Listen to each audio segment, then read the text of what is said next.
In 2003, Nike signed 13-year-old Freddie Adu to a 7-figure contract. But Freddie didn't live up to the hype. He has turned down every single documentary project looking closely at the details of his career. Until now. People are going to look at everything you did because of the hype surrounding your arrival and what they think you can be. I'm Grant Wall, and this is American Prodigy, Freddie Adu, from Blue Wire Podcasts.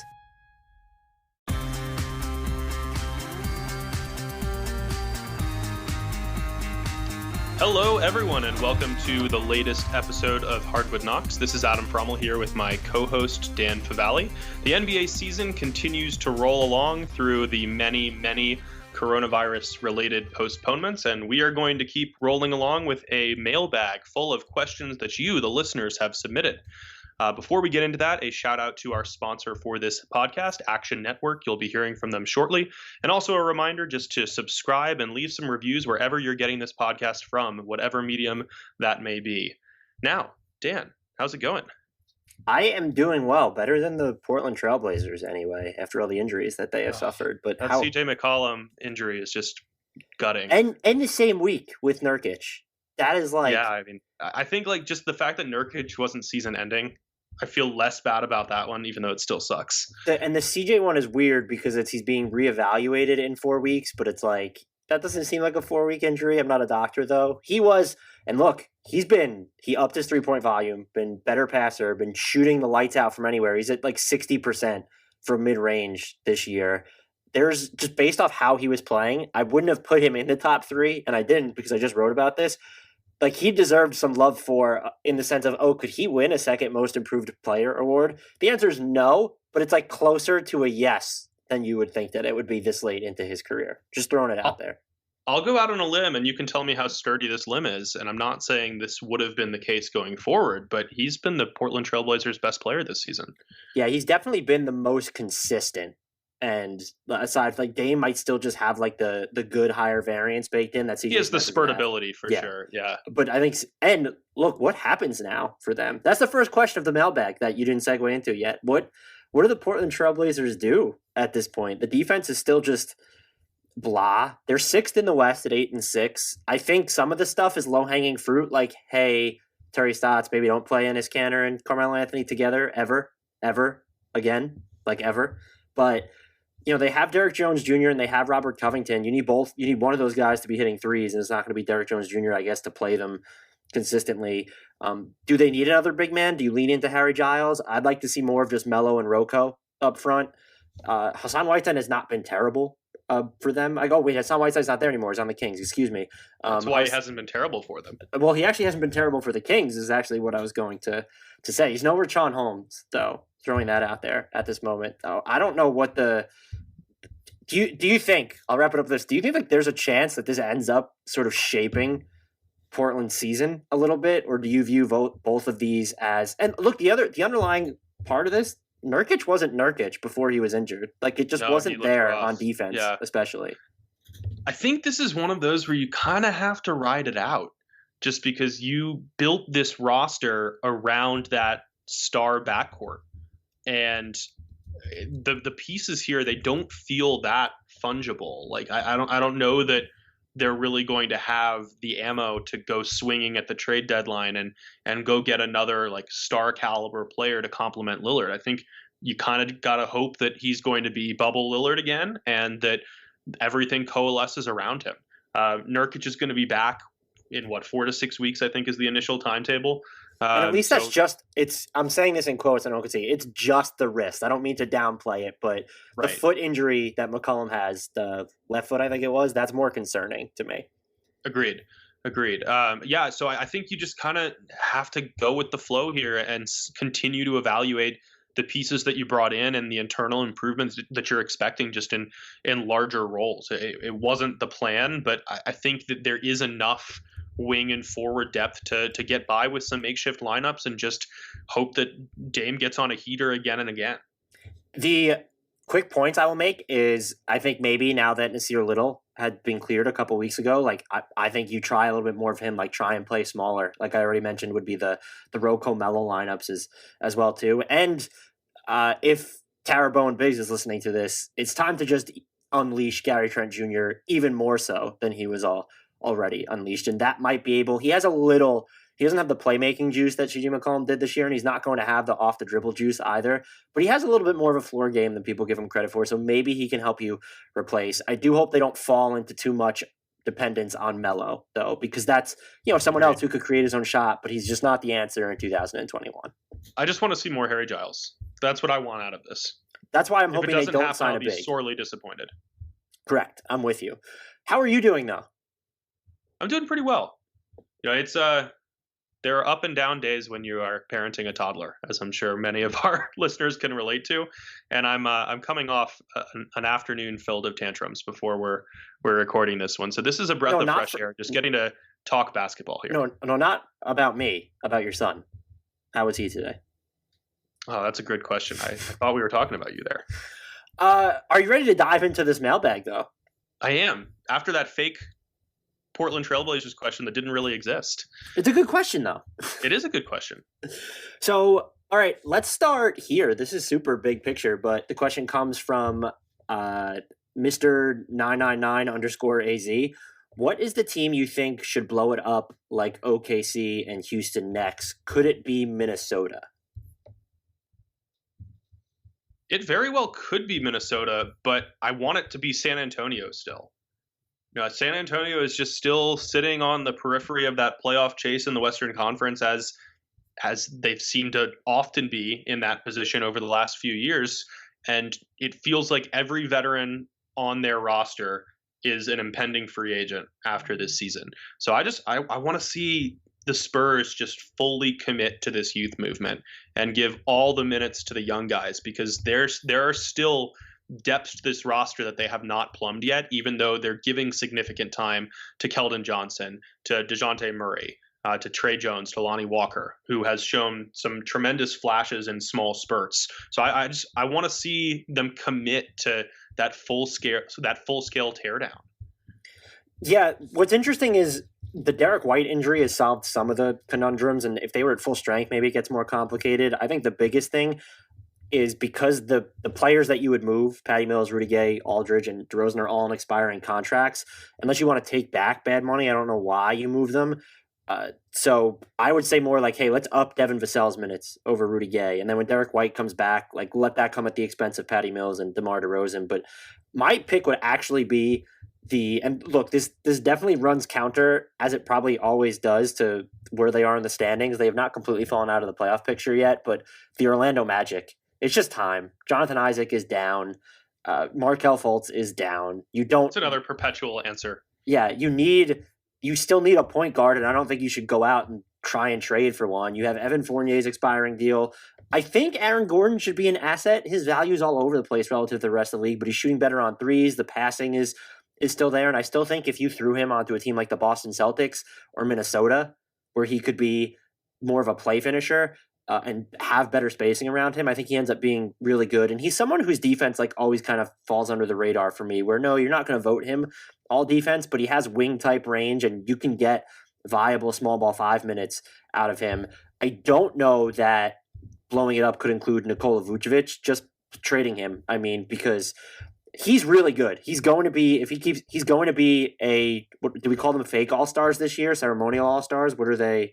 Like, what do we call them? So he's going to be an all-star. Let's go with ceremonial all-star. Let's go with that. He's going to be a ceremonial all-star, but just the way that bigs are viewed and how saturated the center market is, I don't know that, including this season, that deal is pretty spicy. It's 3 years and $72 million, 2 years and $46 million after this one. But looking at Aaron Gordon, Fournier, Terrence Ross should be evidently movable. I think it's time to blow it up. And with regards to Minnesota, I don't know what blowing it up looks like, because are you going to give up on Jared Culver, Anthony Edwards already? I guess they have, you could look to move D'Angelo Russell, but I don't know that anyone's going to want to move a trade for him when he has, including this season, 3 years and $90 million left on his deal. So there's that. And then I guess if you want to give up on Malik Beasley, but does anyone necessarily want? You shouldn't yet. Yeah. Does anyone want that contract? Juan Hernan Gomez, who wants that contract, they feel like they have a a harder path to blowing it up than Orlando, just because not that they don't have anyone desirable. I just don't know what it looks like. Is it trading everyone except Culver, Edwards, Towns? Is that what blowing it up would? I don't know what it means. I'm honest. Guess. I don't know what it means. I'm not quite sure. I think the better low-hanging fruit here is the Wizards, where like there's no excuse for keeping Bradley Beal for too much longer. He's going to be the hottest player on the trade market. He's 27. He's leading the league in scoring. He has a long-term contract. He's not going to be leaving the new location anytime soon. And beyond that, you might be able to get something back for Robin Lopez, for Ish Smith, for Raul Neto. There are pieces where you can get these second-round picks and clear up space for the many youngsters on that roster. And then when Russell Westbrook is healthy, just let him run the show and you'll at least remain somewhat competitive. Do you think there would be a willing taker for the 5-year, $80 million contract that Davis Bertans signed over the offseason? Yes, I do. I think that shooting plays so well, and if you put him on a better team, that shooting is only going to look better. Yeah, and his 3-point percentage has been on the come up of late. That's where I look at Joe Harris's deal or Marcus Morris at 464, and I'm like, I'm okay with it. Davis Bertans at 580 makes me a little uncomfortable. It's not the greatest value, but like just the idea of Davis Bertans is valuable in and of itself. If you put him on the floor with 2 star caliber players, he's going to space it out for them. Do you think Bradley Beal is still on this team after the March 25th trade deadline? Yes, because they're the Wizards. That's fair. I would say no because it's just so obvious now, but it's also been obvious for a while. And you did give up a first-round pick to get Russell Westbrook, who's injured now, but that experiment has flopped thus far. He couldn't finish once he was at the rim, and he just wasn't getting there at anywhere near the same clip that he has, not just over his career, but even in recent seasons. Blake Griffin and Russell Westbrook are probably my 2 least favorite players to watch this season, because I enjoy watching them both at full strength so much, and it just doesn't feel like we're going to get to see that again.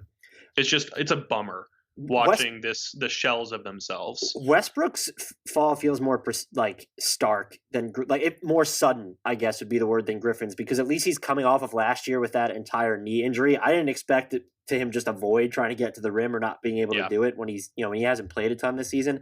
With Westbrook though, it's just, I know he was bad in the bubble, but this is just something that we have never seen. Yeah, it's not fun to watch. Hardwood Knocks listeners, I hope you're all sitting down because we have to tell you something monumental. We love sports betting, and whether you've been betting for a while or you're thinking about getting started, we want to let you know about a great resource for sports bettors, the Action Network. The Action Network is where sports fans go to bet smarter and experience real financial gains. In fact, their Action Network app was recently named the best app in sports betting. And with an Action Network Pro subscription, you can unlock the very best of the app. When you sign up for an Action Network Pro subscription, 1, you can access the Pro Report, which includes expert projections for every game. 2, you can see money and bet percentages on every game, so you can see the teams professional gamblers are betting on. 3, you can take advantage of pro systems, which match winning historical betting trends with the latest games and lines. And 4, you can track every bet you make and get alerts in real time. So if you're looking to bet smarter, an Action Network Pro subscription is the best way to get started. And for a limited time, our listeners can receive 50% off an annual Pro subscription. Just go to actionnetwork.com now and receive 50% off an annual subscription when you use the promo code KNOX. This offer won't last, so go to actionnetwork.com to sign up for a Pro subscription and use promo code KNOX, KNOCKS, to receive 50% off. And start betting smarter today. Next question comes from Spring Green 445. Rank these players based on how valuable they'd be to contenders at the trade deadline. Derrick Rose, George Hill, PJ Tucker. I think as much as he's struggled this season, I think PJ Tucker is number 1 on that list just because of the malleability. You know that you can play him at a number of different positions. You know that he's going to be this gritty, hard-nosed physical defender who can work in a wide variety of schemes. You know that his corner three-pointer is going to come around eventually. So that the ability to fill multiple buckets at a high level is important to any contender. I think I would have Derrick Rose second just because of the shot creation ability. I think that there is value in having that spark scorer off the bench. And as good a shooter, especially from 3-point range, as George Hill is, he just feels like more of a complementary player than that bona fide difference maker off the bench that you can have in Rose.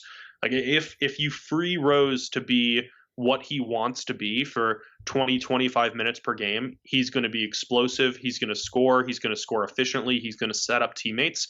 And I think what Hill does well, he does well better, but it's more limited. So Derrick Rose would be the bottom one for me because availability matters. He's shooting, and he's been banged up this year too. He's shooting 49% at the rim and remains a non-threat from beyond the arc. The shot creation is certainly important, and he is shooting 46% from mid-range this year, but I don't know that you can count on him. And he feels more eminently guardable in the playoffs just as this smaller guard that you can really overpower if you need to. I think I would put George Hill second. The shooting is just amazing. And we know that he tends to be even more locked in when he's on a contender. The defense for someone who's going to defend a backcourt spot, I don't know that he's going to come out on top a majority of the nights, but it's stout. And the fact that you can throw him on point guards, like those are impossible assignments mostly. So that's good. And there's like some secondary playmaking there. And I think it's Tucker for me just because he changes the game defensively. Do you want him to defend 4s or 5s and 3s? He'll do it. The fact that he's so old is probably maybe a red flag, but he'll shoot a zillion % on quarter 3s. The more I'm talking, I might want to consider Hill first just to get more of someone who can operate off the dribble, and he's going to give you more above the break 3-point shooting than PJ Tucker. So I think I'm going to say George Hill, PJ Tucker, Derrick Rose. I do think of all of them, PJ Tucker is probably going to be the cheapest to get. Just when you look at Derrick Rose, the Pistons kind of need him with Killian Hayes out. They only have DeLon Wright and who's the other guy that's been playing for them? Sabin, right? What was his name?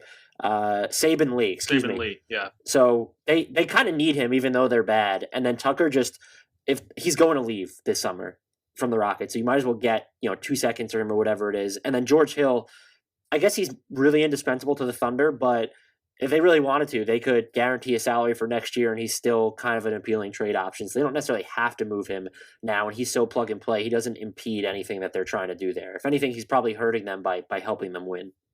I will say shout out to the person who asked this question because it's very easy to throw out a list of names and ask for them to be ranked and not have them be closely grouped together. But it feels like there's no objectively correct answer to this trio, and it might just totally depend on the situation for the team that would be trying to trade for them. Do you know who might have thrown this for an even harder worlds if Lou Williams was included, maybe instead of Derrick Rose? Might have been harder separation. Yeah, probably so. But still, it was a great question. Oh, it was a fantastic question, and Lou Williams is, he's very questionable when you get to the playoffs and the foul baiting doesn't work. Who's the best team in the Western Conference and why is it Utah? Asks Jeff. I will preface this by saying it's not Utah. Yeah, it's not Utah. It's the two LA teams. The Clippers offense just looks so deadly with Paul George back in MVP caliber form and Kawhi Leonard healthy and available. And I'm sorry to interject, but they just don't even need to put pressure on the rim. And they're just like a fantastic offense. It's crazy. It feels like we have a predestined battle for LA in the Western Conference Finals this year. Like those are the two clear-cut best teams to me. But I think you at this point, as hot as the Jazz are right now, and granted, we say that as I guess since we started recording, they have pulled away from the Pelicans. That's not hard to do though these days. Just an FYI. It is not hard to do these days, especially in the third quarter. I feel like the Pelicans that's been their bugaboo lately. But yeah, I think you can make a case that the Jazz might be the third best team in the West. I'm not sure that they're a lock for that spot, but Gobert looks locked in on defense. Mike Conley has been the Mike Conley that they expected to get when they acquired him from the Memphis Grizzlies. The supporting pieces are working, and this is happening even as Donovan Mitchell hasn't been the version of Donovan Mitchell that we saw in the bubble and in that first or second round playoff series against the Denver Nuggets. This team, it's deep and talented on both ends, and I could very much see it cementing itself as the number 3 squad in the West. I know it's cliche to go with the volume scorer for Sixth Man of the Year too, but if Toronto ends up starting Chris Boucher, Jordan Clarkson might be the favorite for Sixth Man of the Year. I mean, he's shooting I think 58% or just something outlandish from 2, in addition to 42.9% from 3, averaging over 17 points per game.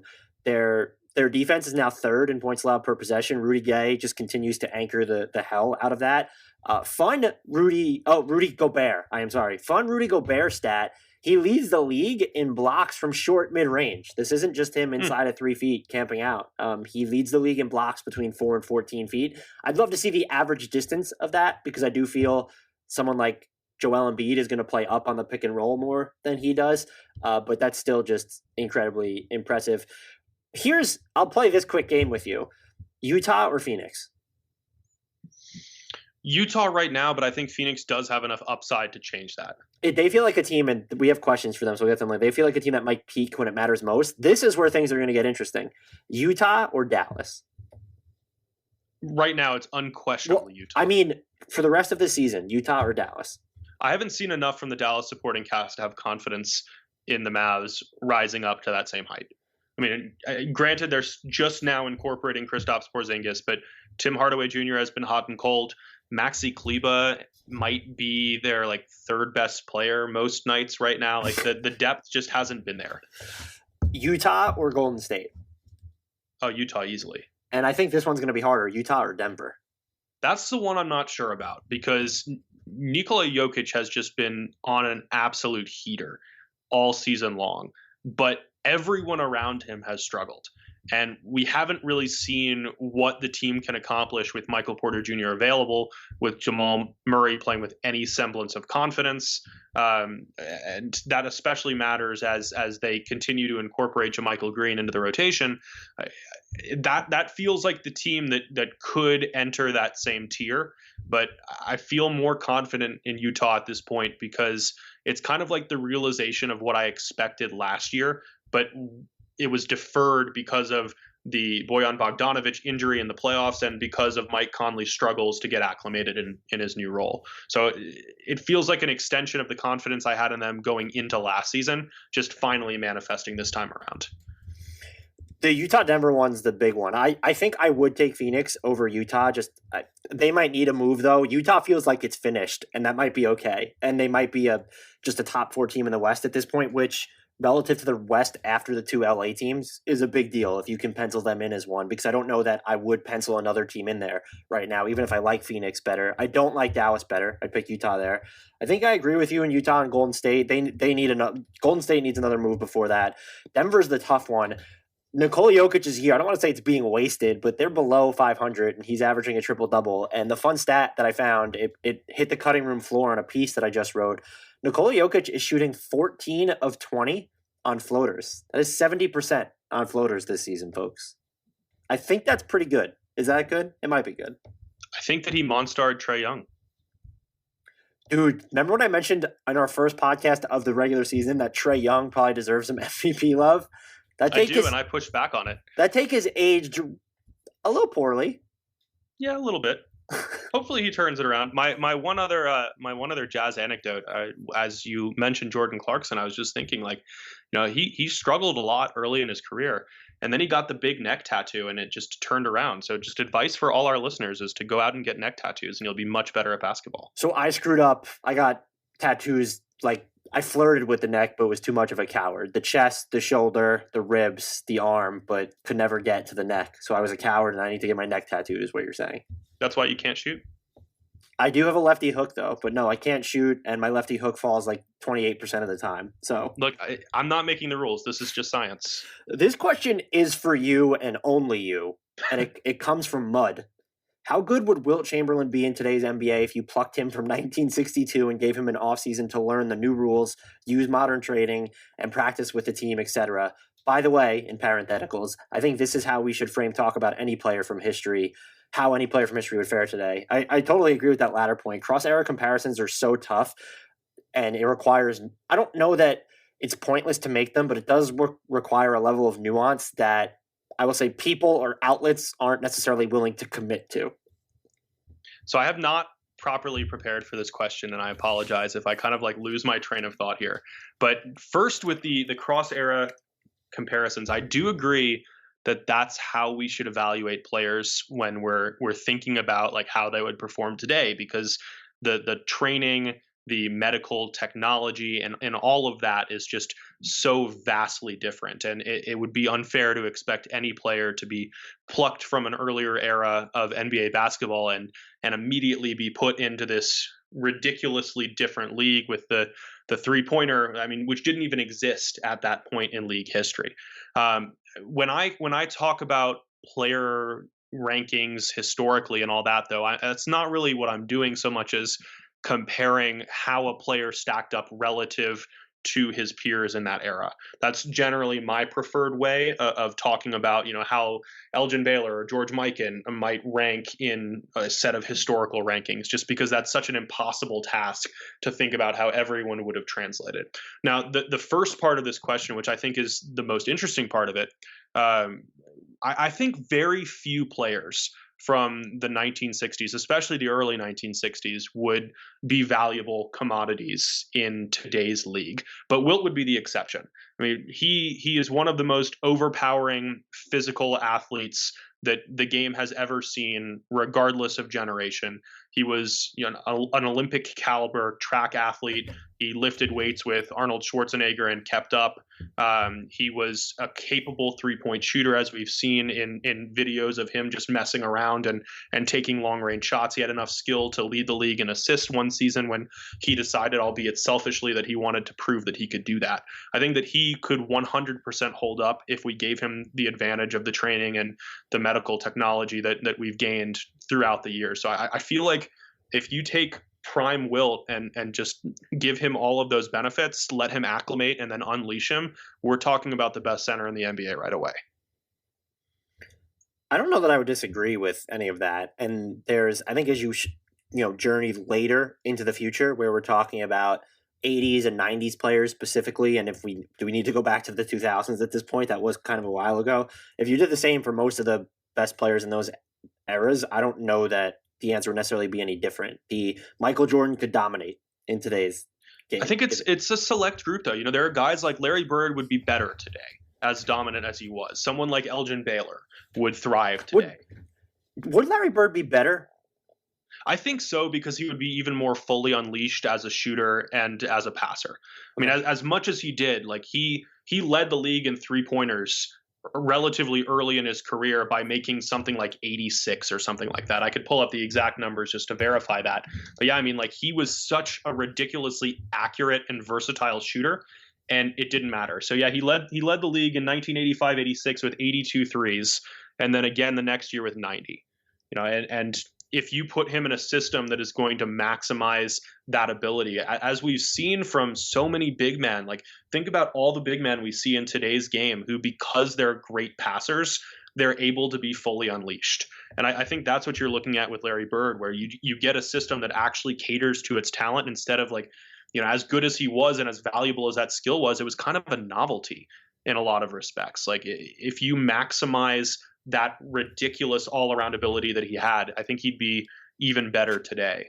But yeah, I mean, it doesn't work for everyone. Like, if you go in the early 2000s, you're looking at these dominant players like Ben Wallace, for example. Like, does he get the Roy Hibbert treatment today? Even Dwight Howard. Think about peak Dwight. As great a defender as he was, there are plenty of testaments from coaches and players saying that Ben Wallace is the best defender they've ever seen. Could he hold up? I don't know. It's hard, but I think Wilt is he's such an anomaly. Just everything we know, everything we've read, everything we've watched, the all-encompassing physical talent that he had, it's just unmatched. If you're making a list of the greatest athletic superstars in NBA history, it's him and LeBron at the top. I'm going to keep going with the questions that are for you and only for you in my book. Mark Yanovsky, and I hope I pronounced that right because I asked you how to pronounce it, asks, what do you think the most undervalued basketball metric is? Also, what is most overvalued? I think that it's a tough question because I think that most any stat, when used properly, has value. Context is always going to be necessary, but some are just inherently better than others. So I think the go-to example of the overrated stat or the overused stat is probably PER, player efficiency rating, the one that John Hollinger created, and it's a little outdated. It gives more value to volume shooters. It doesn't really incorporate defense, and in general, there's just not much of a use for it today, even if it was valuable and groundbreaking at the time that it was first conceived of. I also don't really like generic use of points per game, of field goal percentage, just those basic stats where, we obviously have better versions of them. There's really no reason to be citing field goal percentage when you can look at effective field goal percentage or true shooting percentage, which are just more telling forms of the same kind of stat. And along those lines, I wish that we could change the triple slash line, which tends to be field goal percentage, 3-point percentage, free throw percentage, the 50-40-90 club, and look instead at 2-point percentage, 3-point percentage, free throw percentage. I just think that would be more telling than double counting the threes without accounting for the volume that they factor into. As for the underrated ones, the all-in-one metrics are tough.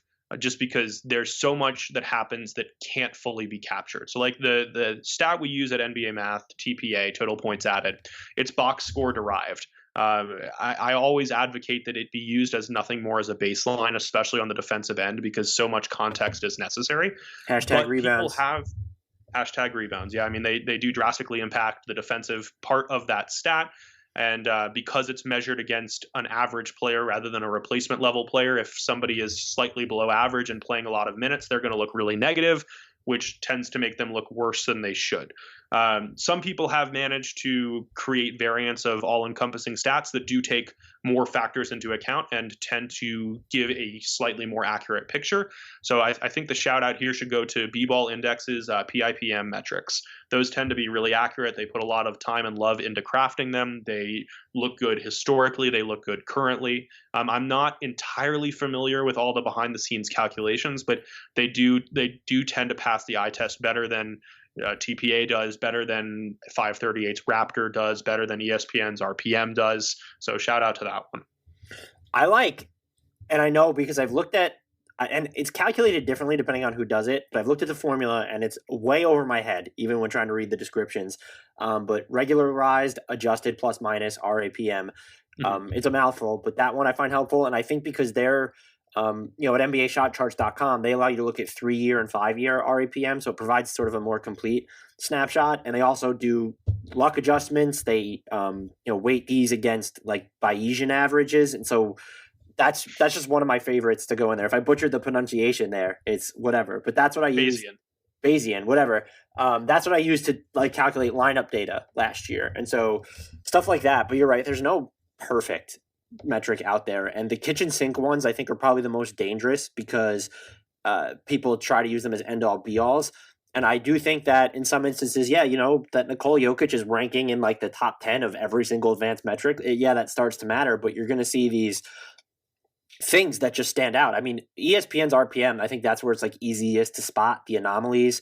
With PER, you can see how volume-based it is. Even with BPM and TPA, it does reward guys. Those metrics feel like they reward guys who get a bunch of rebounds. So there's limits to all of them. And so that's why I think, and when people, ask me to come on podcasts to talk about the importance of numbers, they should probably find someone more qualified. But I try to do every single podcast appearance that I'm asked about. But 2, I think that's why it's important just to blend everything, the simplistic stats, the kitchen sink stats, and then of course, watching basketball. But people who use numbers don't watch basketball, obviously. Never. I think specifically with regards to TPA, just because it's the one we use at NBA Math, which is the host of this podcast, it's not the best metric out there. It's not perfect. You're a terrible salesman. I'm not trying to be. I haven't prepared for this podcast. I haven't prepared for this question. My stat that I formulated is flawed. No, I mean, the reason that we use it is because it's easy to break it down into the offensive and defensive components. It's easy to scale for volume, which allows us to create the graphics. The graphics are more interesting than the number itself. And, if you think that player A, who has a slightly worse score than player B, is better, good. Like, these aren't supposed to be foolproof, perfect metrics. They're supposed to inform your thinking. And then you can build your opinions from there. I'm totally with you on that. We have another question for you and only you in my book, even though I nudged it on this one. Speaking of TPA, Austin Woods asks, do you think Tyler Herro's TPA being so poor this year is because of the high usage rate, because of players missing time for COVID and the short offseason, or is there a reason to be actually concerned about him? I'll sit right on the fence on this one, which is where I tend to find myself a lot on these questions.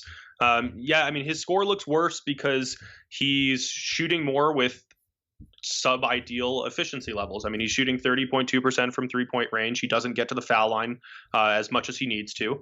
So that in a stat that is measuring against average level of play as he continues to rack up more and more usage is going to make him look worse and worse.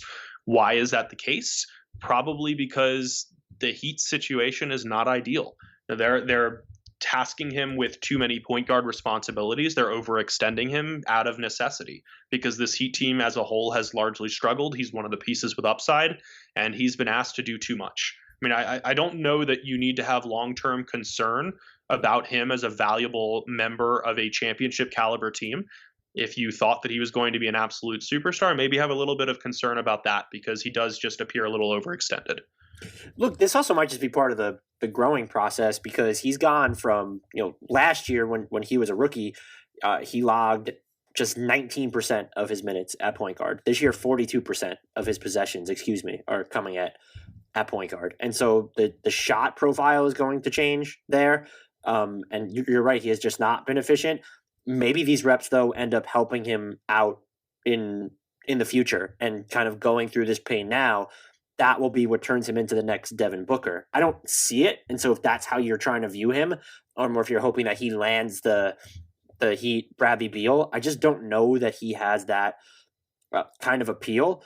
At the same time, going through the turnovers, his decision-making out of double teams, the getting tunnel vision still in traffic, that's part of this. And so I wouldn't be concerned just yet, but this might be by the end of the season. I don't want to say it's a reality check, but that might be when we need to recalibrate expectations for him because I think right now he's viewed as like maybe this superstar hidden in the rough that the Heat found, late, mid first round. What was he, 13th overall, 12th overall? He was somewhere over there. He was, as I double check this for accuracy, drafted 13th. So I was right the first time. That will be the monitor. Trust those instincts. But yeah, look, he's just assuming a different role right now. And I do think that the Heat were one shot creator short last year and they decided that it's going to be him. And we'll see if it's going to be him. I think that's the best way to look at it. There's actually one more question technically for you from Miroslav Shuk. Why did you make the TPA so former Yugoslav friendly? Why wouldn't I? All right, moving on. This comes from... Fair enough. I mean, Jokic is in the banner of NBA math for a reason. Is he like who are like the TPA Mount Rushmore people? Is it Russell Westbrook, Nikola Jokic, and like who else is breaking TPA? So Russell Westbrook broke TPA and really broke box plus minus to the extent that Basketball Reference he broke triple doubles too. yeah. I mean, like to the point that Basketball Reference reformatted BPM into BPM 2.0. So I think like he's in a different category because Jokic is just really fucking good. Like that, and that's not to say Westbrook wasn't, but his stats were like perfectly designed to break the system. Jokic is just a masterful basketball player who I don't think he's quite like getting those cheap rebounds that mess with everything. You know what I mean? Like that's not to insult he's not what grabbing Russell Westbrook them did during his MVP caliber season. It's not to overly compliment what Jokic is doing now. It's just the ways in which they accrued those system breaking numbers feel a little bit different. I'm gonna have to think more about who's on that Mount Rushmore because I don't know that I want to put Westbrook on it as a guy who broke it. I like that Jokic is on it because he's just that good. So it's Chris Boucher, Jokic. Yeah, I mean, shout out to Chris Boucher, who's number 7 in TPA league-wide as we're recording this.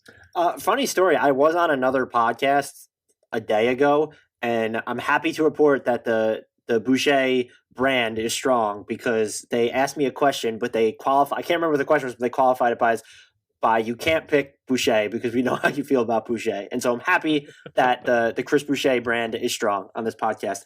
I'm going to butcher the shit out of this pronunciation, and I apologize. But this question comes from Sahar Abdelkadir. I hope that's at least a quarter close. Has Zach LaVine taken the leap? I'll let you take this one first because there have been a lot geared towards me. Yeah, so look, it's funny because when you look at Zach LaVine's numbers, yeah, he's averaging a career high in 27.4 at 27.4 points per game, but he was at 23.7 2 years ago, 25.5 last year. That's not a stark difference. You look at some of the shots that he's taking, and those haven't necessarily changed. His efficiency is way up. 64 true shooting is huge for him.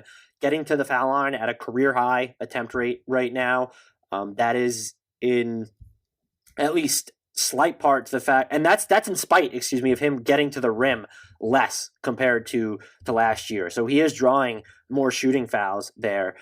What I think is most impressed me about him, and it's not going to be the 3-point efficiency, he's still hitting a really high clip of his long twos, which remain a smaller part of his diet. That's good. Still, I'd question whether he's going to shoot 47.4 in between 10 and 16 feet when his previous career high from that distance was 38.1%. Those are things to look at. What I think is encouraging is, and it's not the defense to me, they're putting him on really tough assignments and he's still just getting roasted. I guess it's more valuable, though, that they're putting him on tough assignments and that's happening. So I'll say he's slightly more valuable on defense just from what I've seen of the Bulls this year, who were not a pleasant watch at the beginning of the year. I checked out on them for so long. They were excruciating. They've really picked it up of late. Zach LaVine as a passer is real right now. He's never been more efficient as a pick-and-roll ball handler. And while I was researching this question, this was the number that was mind-blowing to me. So last year, Zach LaVine made 39.4 passes per game. Those translated to 8.5 assists. This year, he's making 40.6 passes per game, so roughly a pass per game more, and he's at 11.1 potential assists. He's just making smarter passes, looking to pass even more frequently. They're more meaningful because they're translating to actual shots, and that's even reflected in his shot total. So Zach LaVine, yeah, he's traded in some of his other attempts for long range looks, and that's helped buoy his scoring a little bit since he's always been a great catch and shoot, and not always, but in recent years he's been a pretty good off the dribble 3-point shooter. His shot attempts are down. He's sacrificed about a shot and a half per game. So this version of Zach LaVine, I still don't want him as the engine of an offense, but now I would say where we looked at him and said, well, maybe he's better as like this clear-cut number 2, perhaps number 3. This might be someone who can be the number 2 on a title team, and be even more sure of that than ever. And look, this is his age 25 season. I won't rule out that this is the beginning of something either. He turns 26 in March. So I don't know that he's going to be like this top 25 player all of a sudden, but the passing changes things exponentially for him. So I will say he has made the leap, and that leap is not necessarily statistical, even though, again, 5.3 assists is a career high.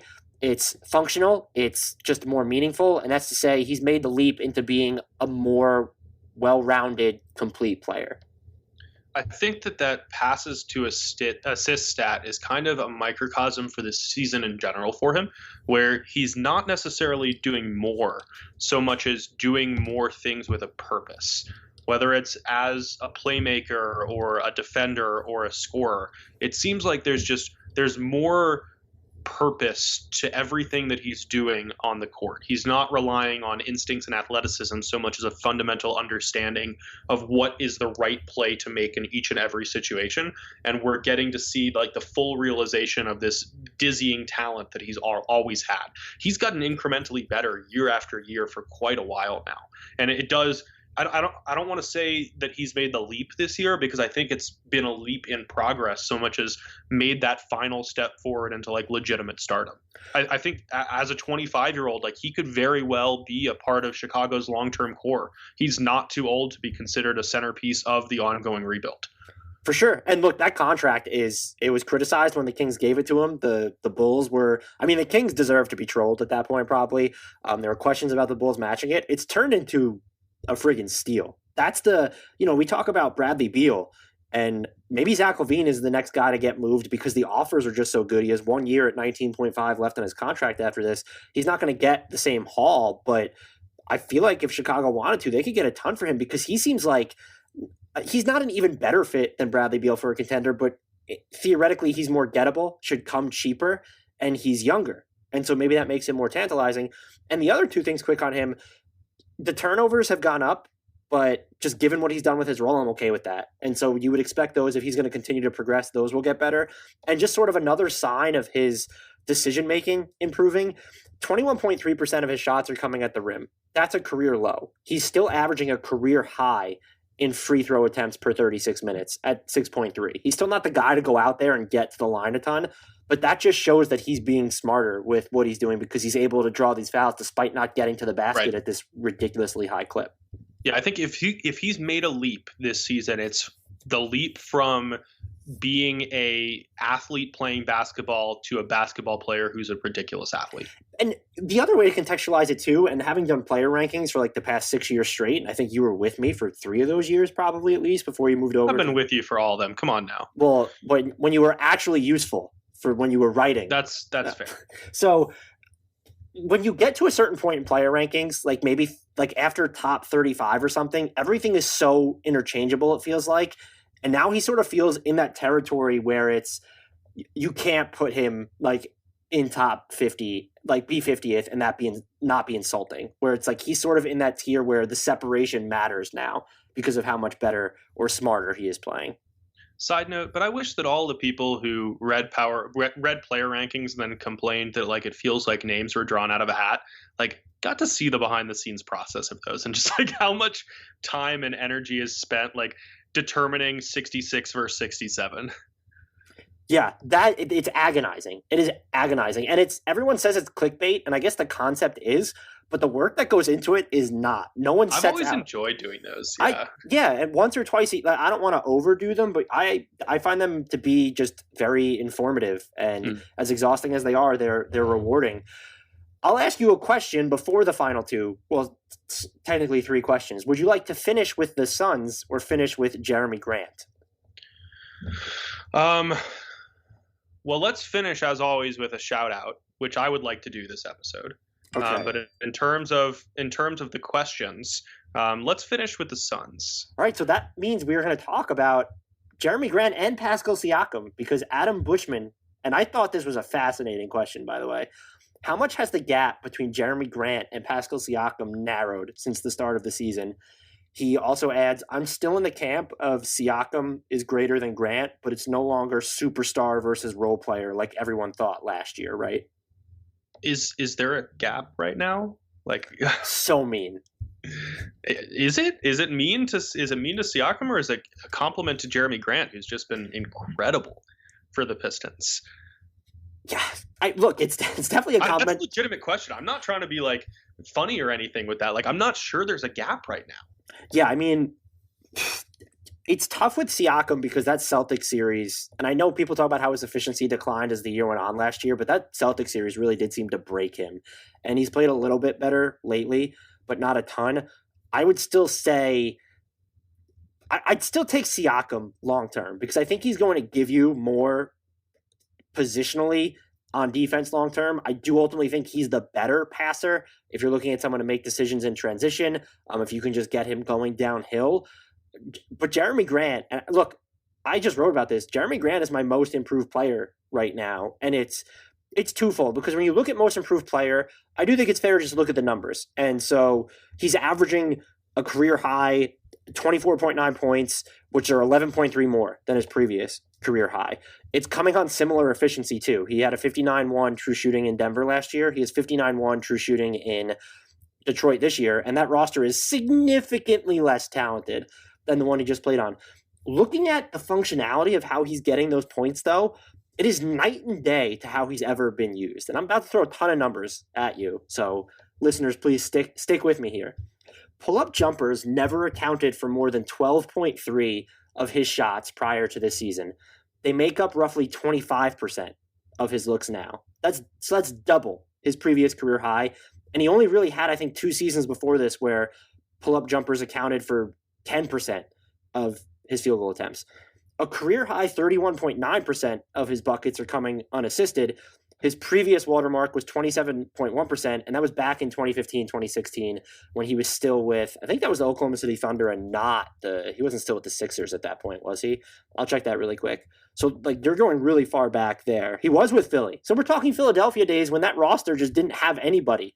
They won 10 games. That's why Jerami Grant was taking pull-up jumpers. They won 10 games that year. And the other thing to really note here, too, he has already set. And bear in mind that he has played 13 games as we record this season. He has already set a career high for the number of pick and roll possessions he's finished as the ball handler. I will note that he has been terribly inefficient in these situations. He's averaging 0.71 points per possession as the pick and roll ball handler, not getting to the line. That's the 21st percentile of efficiency, but he's not turning the ball over either. So there's that. This is just a completely different role he's assuming. And I think that gets lost where, no, these awards, they don't have concrete criteria. We don't need to take them literal, but improvement isn't just, oh, this guy's the same player, but more volume, where I think you could have said that with Bam Adebayo last year. Not fully. Maybe you could say that with Chris Boucher this year. I really think you probably can. He's doing more stuff inside the arc and on defense than I think people thought he was capable of, but still. Jerami Grant is really, while he's turning 27 in March, so he's older than the typical most improved guy. I think the last one to be that old, be over the age of 25, was Goran Dragic, if I'm not mistaken. I'll have to double check that. That sounds right.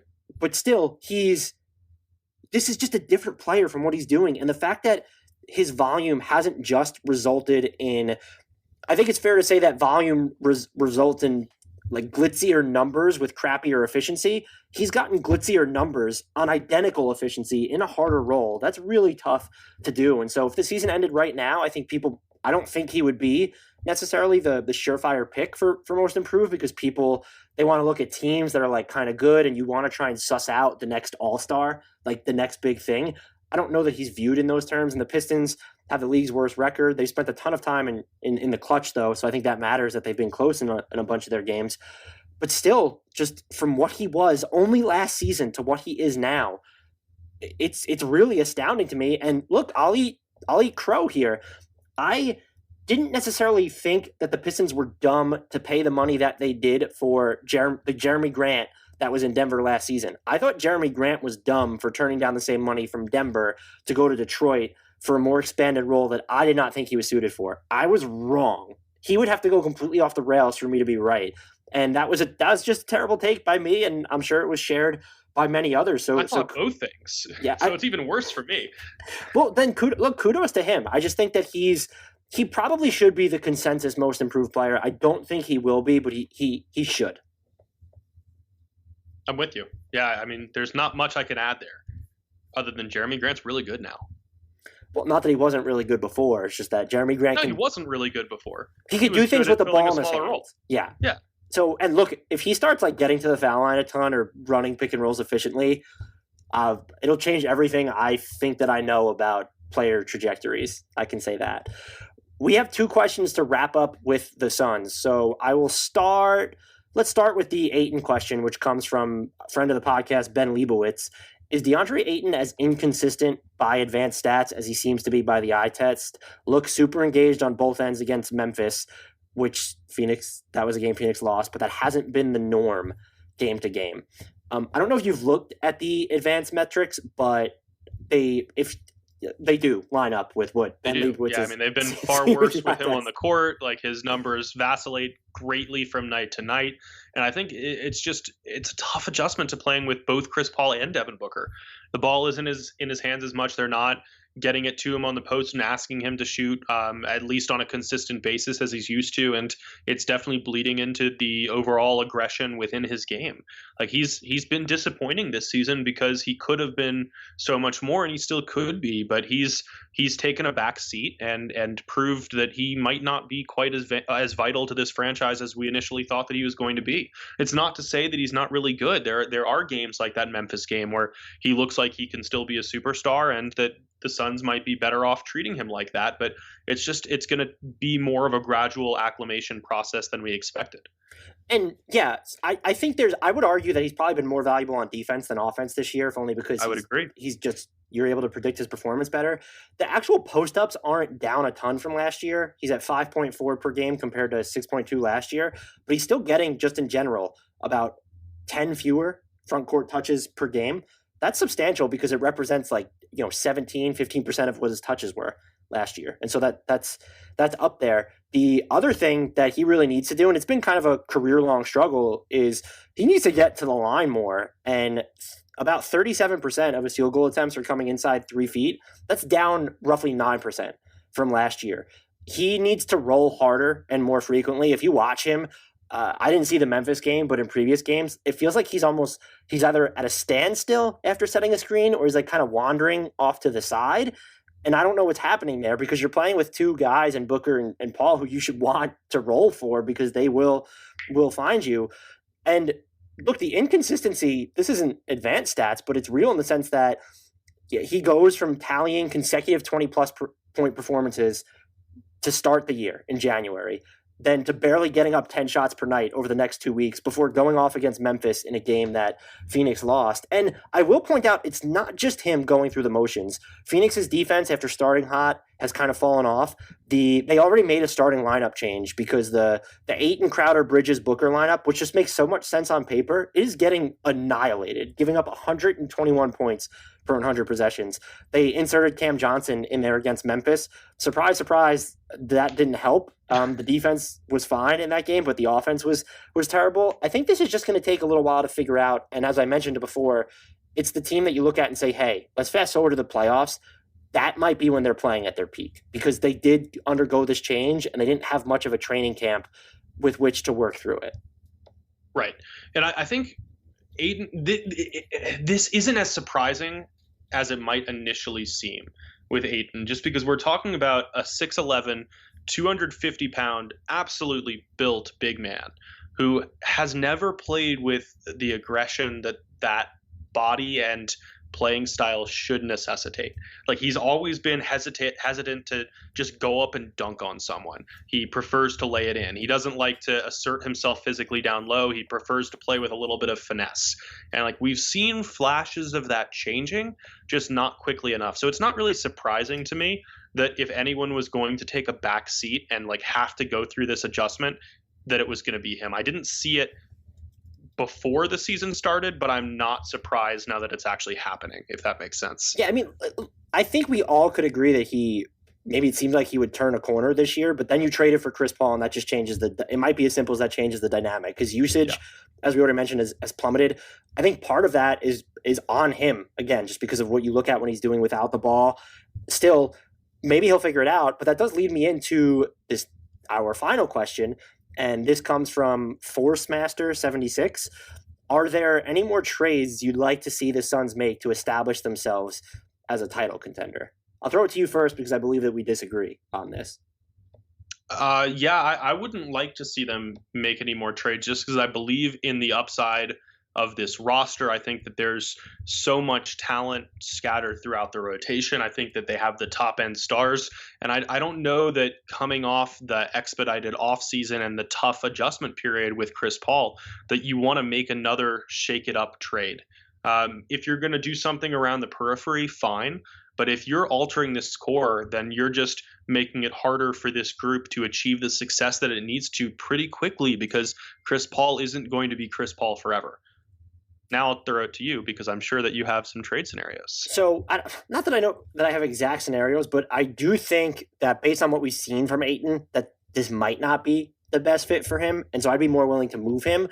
What is the market then there, though? Because you're not moving him for the sake of moving him, where you want to go completely hodgepodge here. Let's say the return is this isn't one that I would support. I'm just saying, if you're figuring out how to make it work with other salaries and you're getting Aaron Gordon and Terrence Ross, are you giving up Ayton in that trade? I don't think you want to. It probably has to be for a star or somebody very close to an all-star.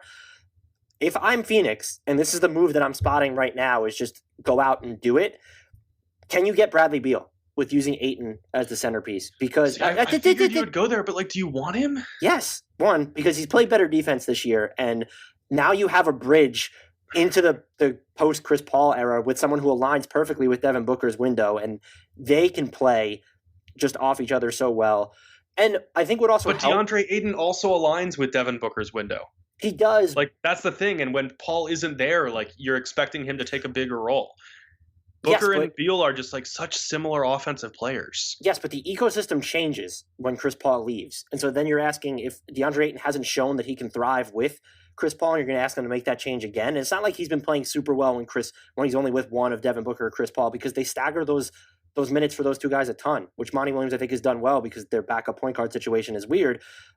Does Cam Payne playing so well at points this season, does that factor into it at all? I don't know.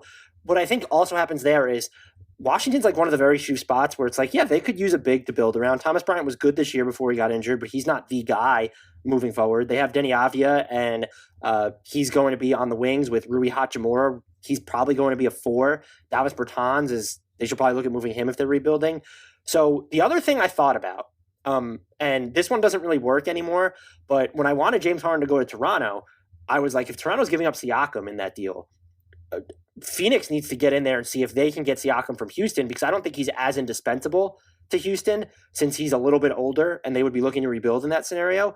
Let's turn it around and go, Philly's going to go out and get Bradley Beal. They're willing to trade Ben Simmons to do it. Simmons isn't as indispensable to Washington in that sense because, yeah, it's great that he's 24, all-NBA guy, under contract. You don't have to care about the Westbrook fit because that's not long-term. But if you are rebuilding, and people pointed this out with Houston, I still would have taken Ben Simmons, but he does imply a sense of immediacy because you're burning clock with him. He's under contract through 2024-25, no options, I believe. At the same time, how long does it take you to get good? Another 2 to 3 years? All of a sudden, he only has 2 years left on his deal. That leaves you with a 2-year window before he starts getting antsy. If you're rebuilding, you might as well start from scratch. Can you come in, and you're not getting Ben Simmons straight up from the Sixers because they don't need Ayton. And the other challenge here is matching salary. Are you willing to give up Mikal Bridges in that deal? You give up Cameron Johnson, you give up Jalen Smith, you give up Jay Crowder or Saric, then you run into the issue. I'm not saying all those guys at once, but Mikal Bridges would be, you're not giving up Paul, you're not giving up Booker. Mikal Bridges is the question mark there. If push came to shove and it meant getting Ben Simmons, I don't know what you do there if you're Phoenix. But matching salaries is tough. And then once you move Ayton, you're not just flush with all these big man options. And if you have to move Saric, who's been your backup 5, as part of the same deal because Ayton only makes $10 million, he's their third highest paid player too. So you're jamming together a few players here. And one of them is going to be Jay Crowder or Sarge, just because they both make, put it in this context, Phoenix's 6th highest paid player is Mikal Bridges at $4.4 million. So you're trading Ayton and then one of Crowder or Sarge as part of that deal. I believe that you can probably approximate good center value somewhere. Maybe you hit the buyout market. Maybe there's another deal to be had. If you're trading your bigs, hey, bring PJ Tucker back to Phoenix. Figure out a way to make it work there. But I'm looking at those scenarios now more. I guess the tougher question would be, and my answer to this would be no, are you willing to move Ayton as part of a subprime deal where you're deepening your roster with higher end role players or guys who are slightly better than that? And that's where I'd be on the fence. Yeah, I mean, I understand the argument. Like it all makes sense. I think I just fundamentally disagree with what I'd want to do with this roster right now. Like for me, I still keep coming back to the idea that I want to maximize the Chris Paul window, which means not putting myself through another adjustment period while I'm in the middle of the first one. And I still believe in Ayton's talent, both now and going forward as more of a centerpiece than he's allowed to be at the moment. So like I'm even in that Ben Simmons scenario, if you're getting him without having to give up Mikal Bridges, and it's one of those lesser pieces going along with Ayton to Philadelphia, like I'm still not doing that, even if Simmons is the far better player in a vacuum right now. You're not trading DeAndre Ayton in a deal for, if it's Ayton filler, so no Mikal Bridges and then just picks, you're not making that move. I don't think so. That is blasphemous. I want you to know that. Simmons has to have the ball in his hands to be effective. And that means you're taking it away from Chris Paul and Devin Booker. Well, look, as you said, Chris Paul, they are off the ball. Like Chris Paul isn't going to be there forever, Adam. What happened to that take? He's not going to be there forever, but I don't know. Like maybe it's just I have too much confidence in this core still. Here's something that I kind of thought about. If you could do it, I don't know what the deal looks like. You're not giving up Mikal Bridges or Cam Johnson in this scenario. It's just Ayton. But if you can get, if it's Ayton filler, and I don't know what else it would take, and I don't know what that filler is, but if it's a Victor Oladipo, Daniel House, PJ Tucker situation, and that's like a $30 million in salary, if that's the package where it's just Ayton and then it's filler, or maybe you're only getting Daniel House and Oladipo because you don't need PJ Tucker, if it means you have to give up Saric as well, or maybe don't want to give up Jalen Smith, whatever. If it's something like that, are you considering it? Victor Oladipo is. I think you know what my answer is going to be. And look, I don't know. The only ones that I know I would do is if it was Siakam, it's a no-brainer. Toronto's not going to give up on him unless they decide to move him for Beal, which I don't see them doing. Siakam would be no-brainer for me. I understand your concern with Simmons a little bit more. It gets a lot iffier though. Like if we're talking about Zach LaVine, I kind of like his fit on this roster. I don't know if I'm moving Ayton for that, especially when right now, even though it doesn't feel like your offense has a ton of flow, defense is just going to be your bigger long-term concern, and Zach LaVine doesn't help that. I mean, once Chris Paul leaves, and now you're losing Ayton, who's been a pretty good defender, you have Zach LaVine and Devin Booker together. Like, that's not, Mikal Bridges can only do so much. We're building a different version of the Sacramento Kings then. But so my point is, if you can move Ayton in a blockbuster, if you want to make that swing, I'm doing it at this point. I don't know that I've seen enough, but what I have seen has been a little bit discouraging enough. But you seem to be, I wouldn't move him for just anyone. You seem to be even more stringent than I am, though. That's where we're at. I respect your stance. I just disagree with it, which is nice because we don't usually have that fundamental disagreement. Well, look, that does it for us here. This was a fun mailbag. Thank you guys for your questions, as always. We had a lot of really good ones. Not that we always don't, but that one we started off with between ranked Tucker, Hill, and Rose, like great thought exercises this time around, Wilt Chamberlain and stuff. Please remember to rate, review, and subscribe to us wherever you get your podcasts. Ratings and reviews on iTunes, as always, are appreciated. And this time, Adam is going to lead us out with a shout-out. Yeah, we'll leave with a shout-out to whoever is going to buy the Atlanta Dream from Kelly Loeffler. Apparently, according to ESPN's Adrian Wojnarowski, that move is about to happen. So to the soon-to-be former senator, goodbye and good riddance.